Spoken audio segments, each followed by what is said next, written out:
So guys আজকে আমরা চলে যাবো বিয়ে বাড়িতে, মানে বাড়ি থেকে পার্সেল খাওয়ার জন্য। বাইগা সো তোমাদেরকে পুরো প্রসেসটা দেখানোর একটু চেষ্টা করবো, মানে আমি বাড়ি থেকে কিভাবে খাওয়া দাওয়া করতেছি, মানে ফ্যামিলি থেকে। সো আমরা সবাই মিলে এখন চলে যাবো খাওয়ার মধ্যে, আর আমি থাকবো নেক্সটই বাইরে।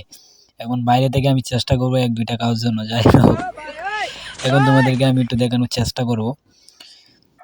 তো ফাইনালি গাইস তোমরা যেটা দেখতে পারবে এখন কল্পনার বাহিরে। তো তোমরা আমার সাথেই চলো আর পুরো প্রসেসটা দেখো আমি কিভাবে তৈরি করতেছি। তো বাইরে থেকে কুরিয়ার সার্ভিসের মতো এখন আসবে, দেখো নিজে একবারে কুরিয়ার সার্ভিসের হয়ে আসবে। সো এটা কিন্তু আমি আগে অর্ডার দিই না, এমনিতে কুরিয়ার সার্ভিস মানে হোম ডেলিভারি দিচ্ছে। তো দেখতেই পারতেছো, ওয়াও, মানে এরকম 1-2টা প্যান্ট থাকলে আসলেই ভাগ্যের ব্যাপার। যাই হোক, এরকম প্যান্ট থাকা খুবই জরুরি সবার। তো তোমরা ভিডিওটা দেখতেই পারতেছো, তোমাদের কাছে কেমন লাগছে অবশ্যই তোমরা বলবা, কারণ তোমরা প্লিজ চ্যানেলটাকে সাবস্ক্রাইব করবা। আর তোমাদের একটি সাবস্ক্রাইবের কারণে আমি আরো বহুদূর এগিয়ে যাব।